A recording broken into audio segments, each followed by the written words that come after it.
Am nächsten Tag. Eigentlich wollte ich Stefan überreden, auf Italienisch anzusagen, aber er weigert sich. Also sprich jetzt auf Deutsch. Wir kommen zum nächsten Vortrag mit dem Thema Ambient and Peripheral Interaction in the Internet of Things bei Bush. Hello, good evening. Nice to be here. We had quite some interesting talks today on the topic user interfaces in the Internet of Things will continue. My name is Mark Busch. I'm working as a scientist and project manager at the Austrian Institute of Technology, IOT. And I'm a psychologist, so my goal is to decrease user complexity and to reduce cognitive effort for end users in the Internet of Things. And I will directly give a follow-up to Sandra's nice talk on how to bring user experience, usability, and human factors in user interface design in the Internet of Things. And before I give you my talk, you should add me on all social media channels that you see here. And no one will leave this room before I have your connections. So just a few words about the business unit within IIT that I'm working in. So the business unit within IIT is called Technology Experience, and we're working in research and industrial projects dealing with usability, user experience, technology experience of interactive products and services. So how to make all that technical stuff that developers make up really easy to use, easy to understand for users. And currently, we're trying to work on new interaction and interface paradigms for the Internet of Things. And we have seen a lot of graphical user interfaces, a lot of apps, and the question is, can we get rid of all these apps and displays? And can we make interaction really natural and really easy to use for the user? I assume we all agree that the Internet of Things is great. Like we are the Internet of Things group, Vienna, we love the Internet of Things.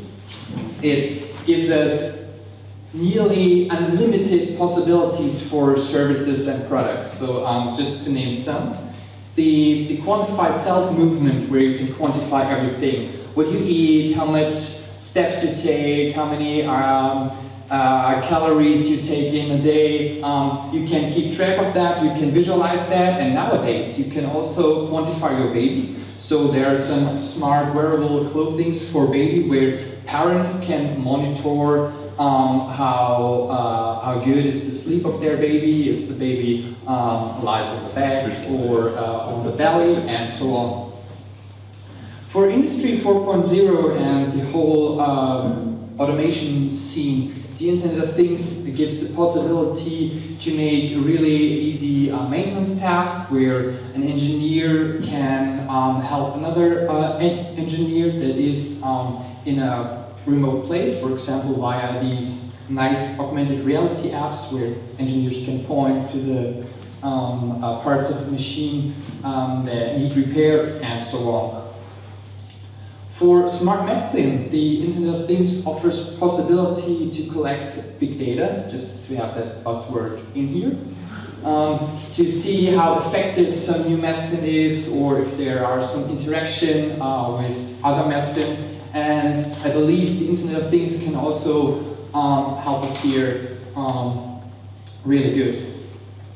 Furthermore, we have some new services that can either be used for safety or for entertainment purposes. For example, car-to-car communication, where you can really directly communicate with drivers in other cars. However, we have unlimited or nearly unlimited possibilities for services and products, but does that also mean that we have unlimited user interaction possibilities? In the year 2015, I'm afraid I have to answer that question with no.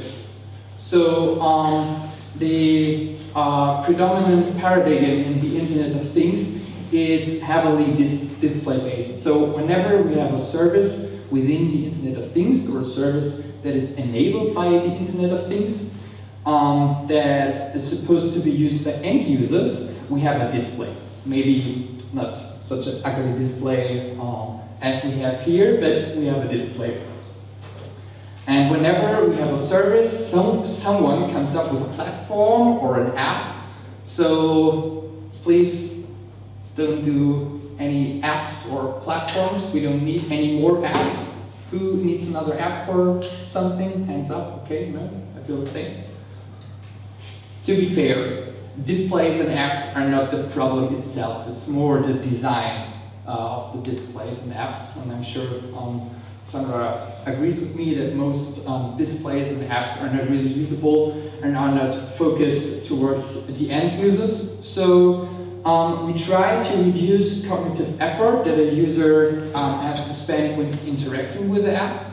However, whenever you interact with something that's directly in front of you, like an app on a smartphone, you have to give a lot of cognitive effort towards this app or towards this display. So your attention is fully on that app or on that display.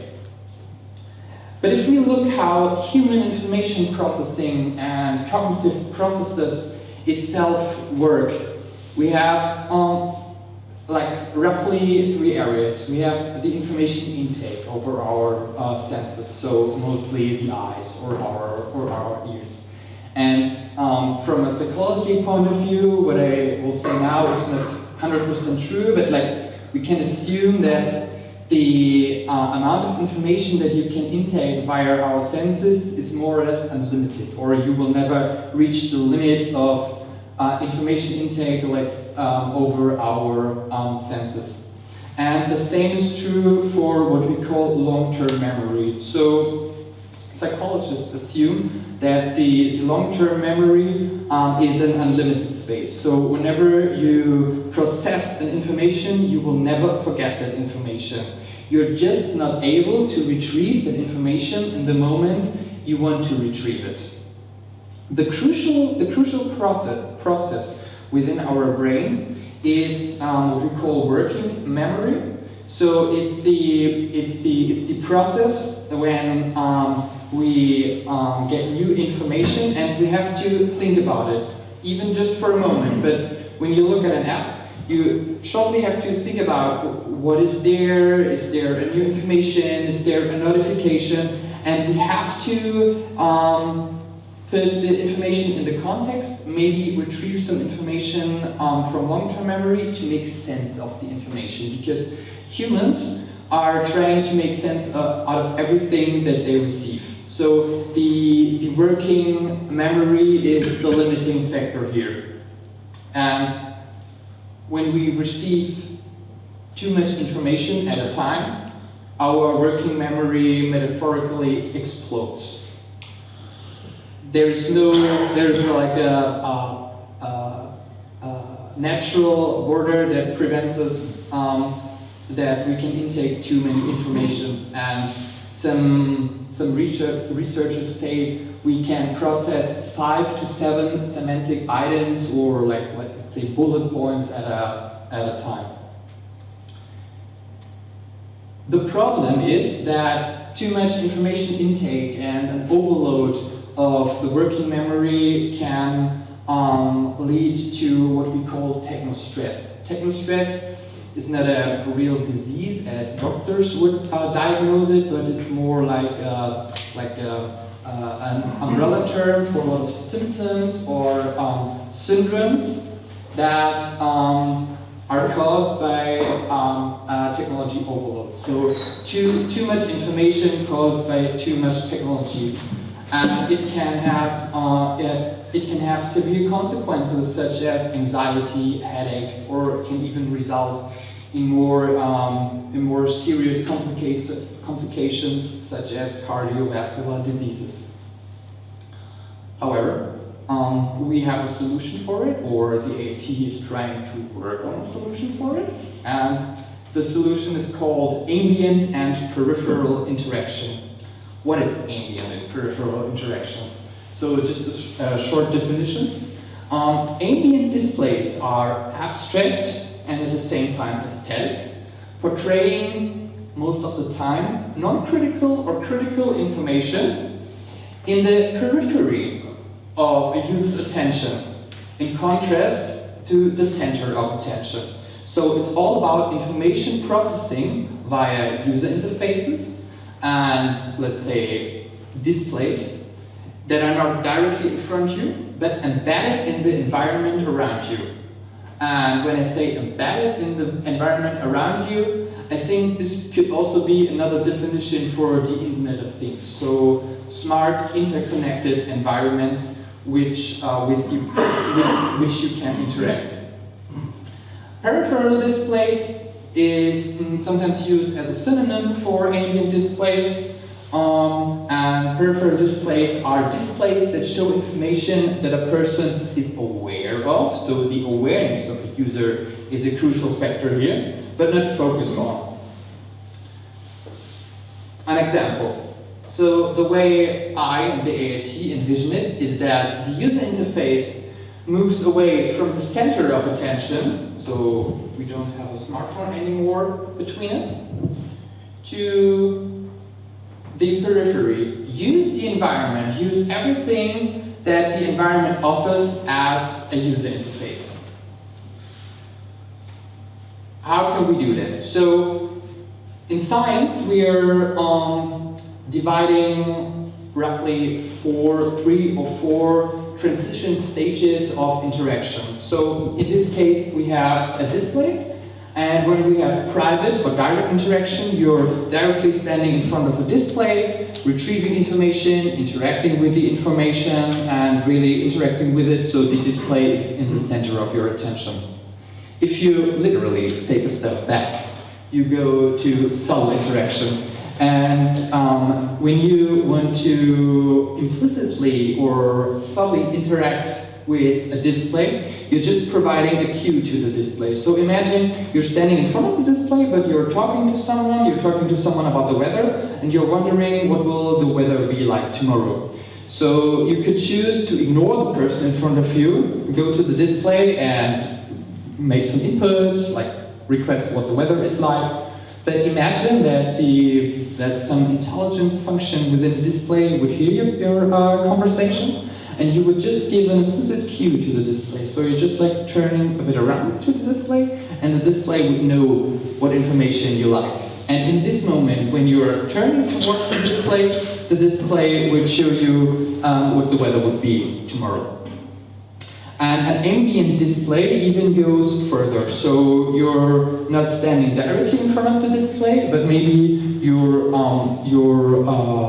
walking past the display, and just like make a small head turn towards the display and get some piece of information. It could be just one piece of information that is most interesting to you at the moment, where you don't have to put all your cognitive effort to it to understand what is there, but just with a really abstract and most of the time artistic information representation, get what the display wants to tell you. I will just illustrate it with an example. And this kind of interaction would be ambient interaction. It would reduce cognitive effort and at the same time increase sociability, because you don't have to ignore the person that you're talking with, or you don't have to interrupt your primary task, which is walking past the display, which is a task itself. A nice example is the data fountain, which you can find in some stock markets. So instead of having a boring display with which displays the stock values of several currencies, these three fountains with the heat are representing the value of these three currencies. So you just go past that fountain, and with just a glimpse, or just you're looking like 1 second towards the fountains, you totally get what the display wants to tell you. Another really nice example of peripheral interaction is from the University of Munich. It's a small video that I will show you. Or I won't, because...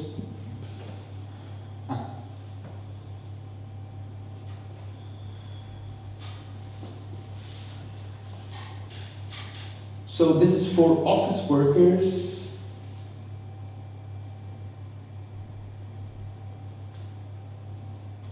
Allowing ambient appointment projection. So you have your Outlook and you have a lot of appointments and you get lost in all the colors and the information and it's too much notification, too much interruption. And they proposed an interaction mechanism where you have a projection on your desk where abstract circles with a varying size and color show you which appointments you have, how long they take, and how important they are by blinking. And you can always choose to get more information, to move from peripheral interaction to central interaction by moving your hand over that, and there you get the more detailed information.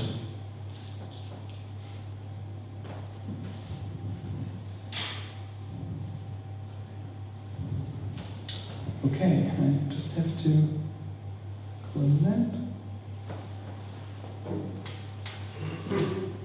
Another really nice example is the Navastak ambient display. It's a small bunny that you can put in your desk and that you can program to display the information you like. So the Navastak can change the direction of ears and can display several colors. And depending on what information you like to see, Navastak can give you ambient and peripheral representation of that information. So imagine every time a special person, like your girlfriend or your boyfriend, sends you an email, the Navastak glows red in his or her belly. Or if you want to know if the weather outside is good or bad, you can program the Navastak, the ears of the Navastak, to go up or down. For energy awareness displays, the ambient orb has been proposed, which is an implicit method to show you how high your energy consumption in your household is, and it works really easy. It's like a lamp. It's a bulb that can change colors, and it changes colors from green, so your energy consumption in the household is low, to yellow. It gets higher, to red. It is really high, and it's not a display that shows you how many euros you spend on energy, or shows you some other information about your energy consumption, like statistics. So this is already on the market, but it works with more implicit cues that you could directly get at a glance. A similar thing was proposed for water, so to preserve water. So it's an ambient display that can show you your individual water use. Green, it's okay. Red, it's too much. And you can also compare it to the whole amount of water that has flown through the tap at a day. There are a lot of examples, especially in this domain of energy consumption, and this shows how also the Internet of Things can have a benefit on the environment, because a higher goal of the Internet of Things would also be to change people's behavior in a more desirable direction. And so there is no limit to your fantasy. You could use like almost everything that you know from everyday objects for peripheral interaction. So the idea that I always have, so at IOT we have a problem that we have to use the S-Bahn, which is only going every 15 minutes. And I want to install this little train on the wall of our office, which goes back and forth, and which displays in a peripheral way how near the next train is, so that we at IOT know when to leave the office to go to the S-Bahn to conveniently catch the next train. Of course, the obvious challenges are how to deal with this issue of information representation. So sometimes we have to represent more complex information. So how can we display more complex information that the user can easily understand it and that the user can grasp at one glance what the display wants to tell him or her, or even to allow more complex interaction. What is enough information and what is too much information. And also we have to consider that each user is different and each user has different preferences. So how could we deal with these one-fits-all solutions for different kind of users? Thank you very much. I'm open for questions.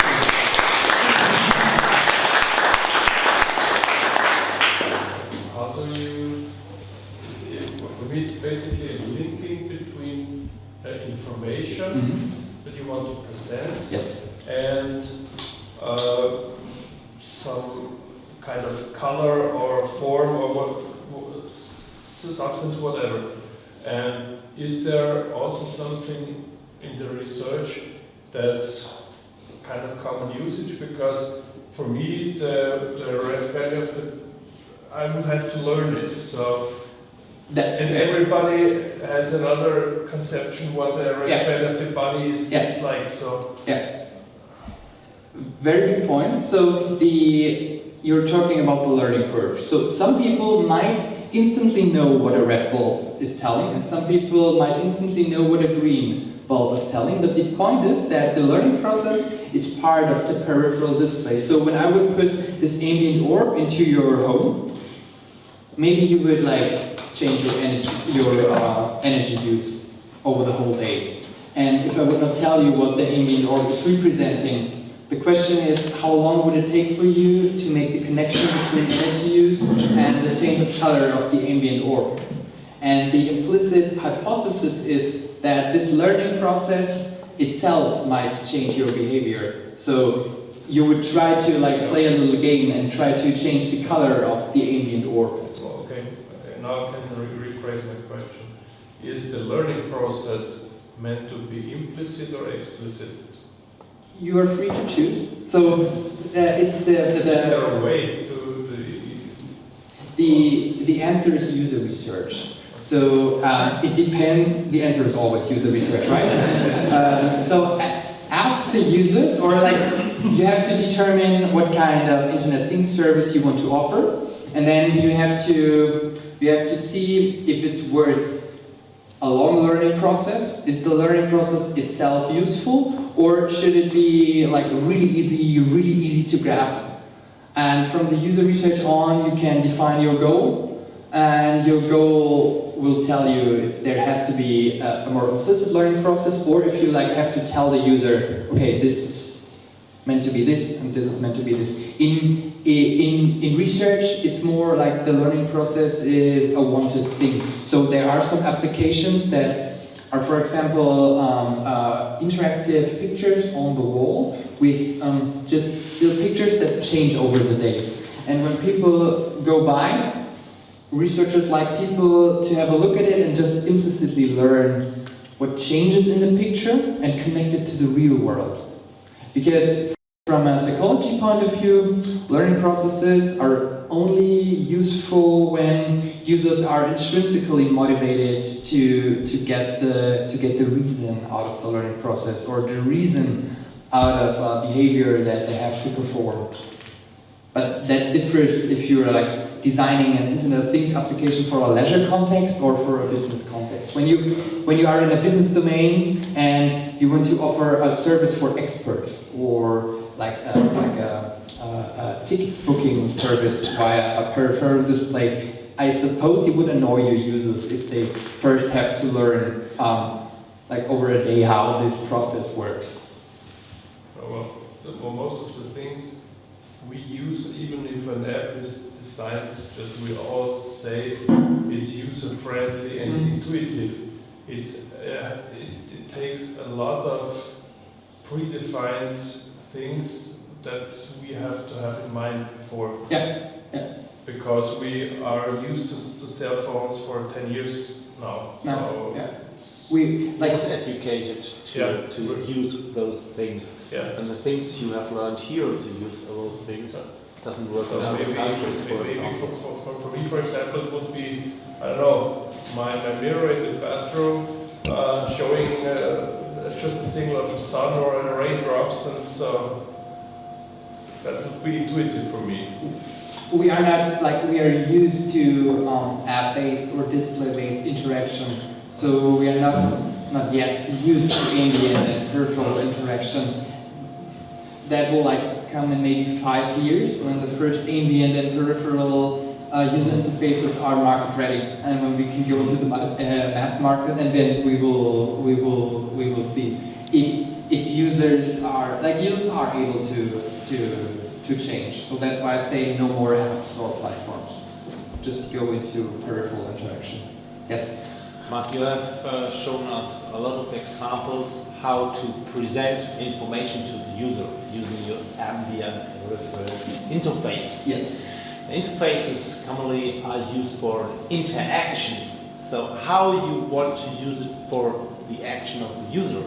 I was afraid of that question because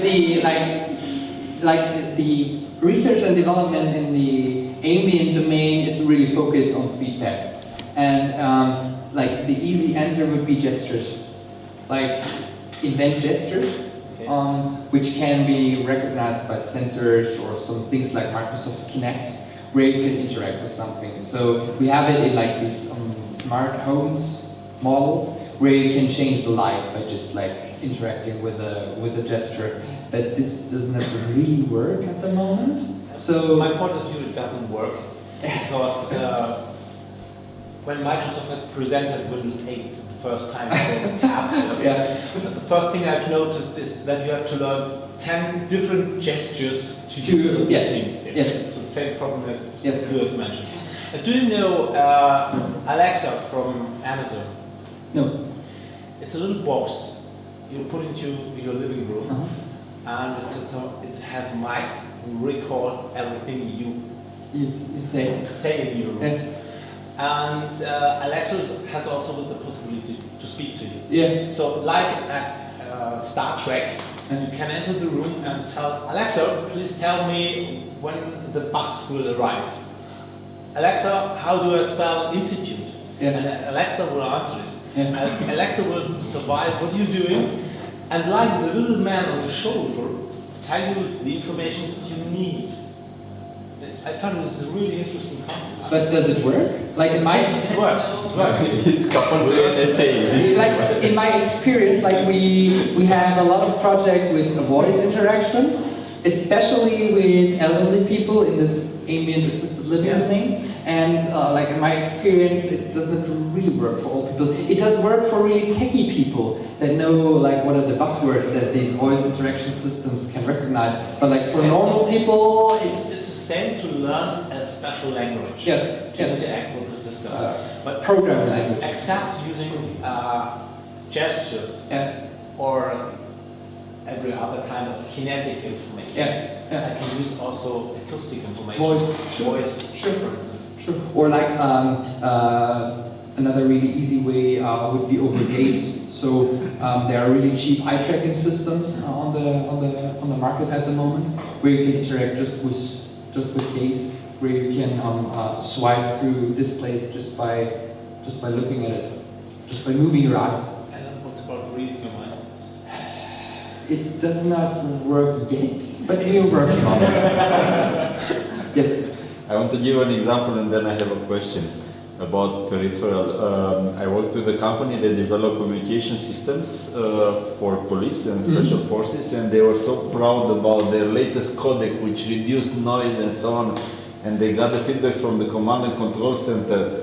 Before, when the policeman was in danger, you could hear shooting and he screamed help, help. But now the codec was so good, so suddenly they heard help and quiet. They didn't believe the command and control center that was really the need of somebody help, because they didn't hear any shooting and screaming anything. So it was just help.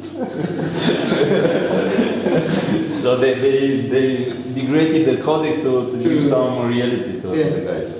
Now my question is, we discussed that speaking about industrial IoT, the problem is not of technology, but actually of coupling the guys from the operations departments with the guys from the business.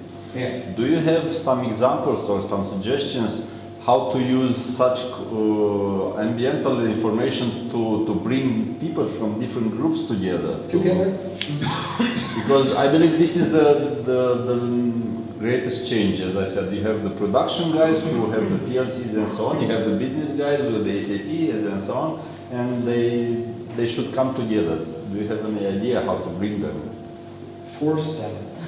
Except so this.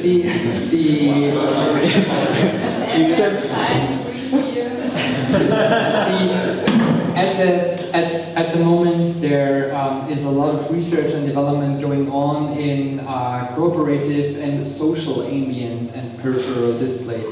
But the inherent problem still with technology is that technology is like supposed to be used on an individual base. So, like, you are not interacting directly with the ambient display, but you are still interacting with it, and people have a problem to split their attention. So this is the research challenge: how to increase sociability and how to involve several people in, like, let's say, a business process together. There is a lot of research going on with large displays, like displays that cover the whole wall, where people can collaborate. But this does not really work either for several reasons. Like, the first is the resistance against, like, new learning processes. People are used to, like, in meetings, people are used to sit in front of their laptops and, like, just staring into their laptops, not listening. And so ambient interaction, like, if they would use it, it would help, because you could take their laptops away and their smartphone, so just, like, force them to use ambient and peripheral interaction, because this kind of interaction is social and cooperative in itself.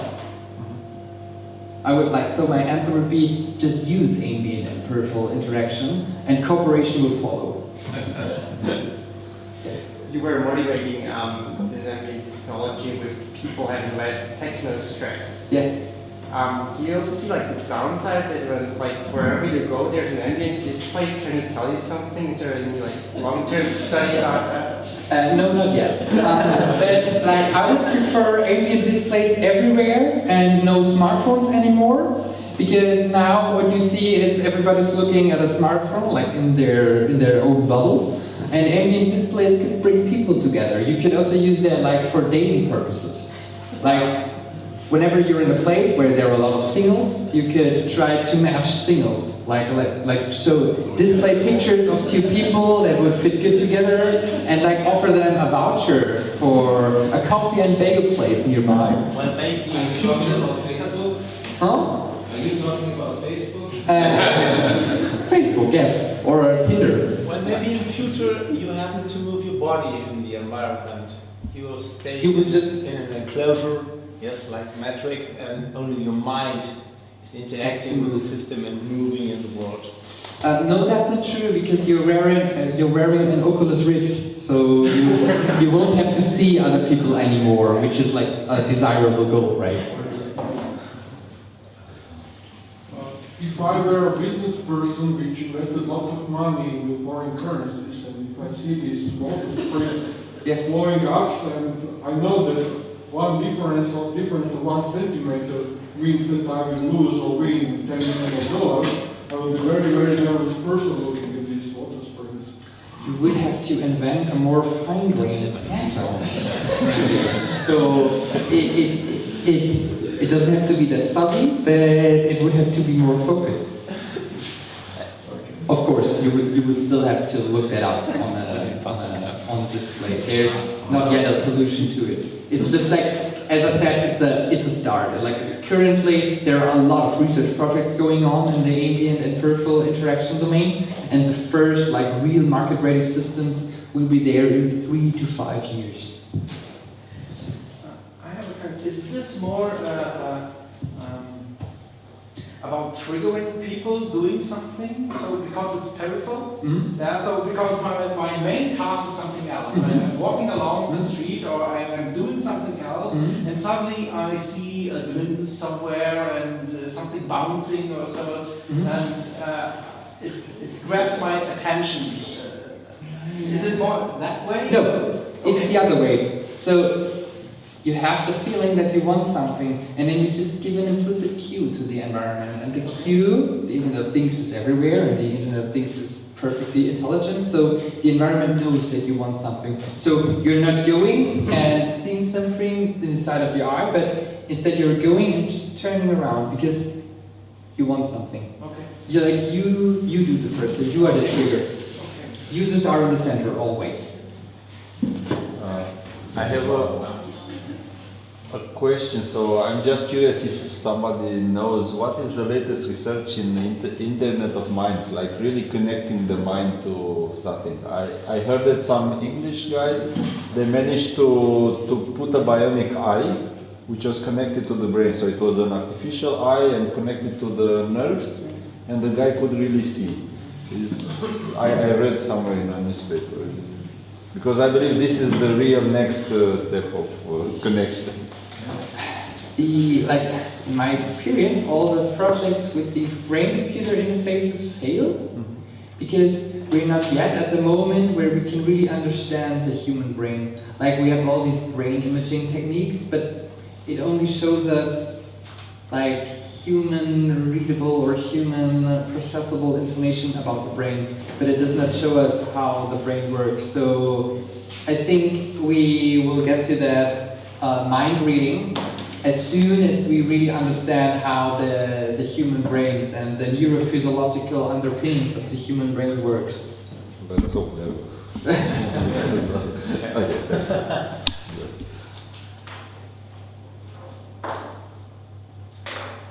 Okay. No more questions? Okay, thank you very much.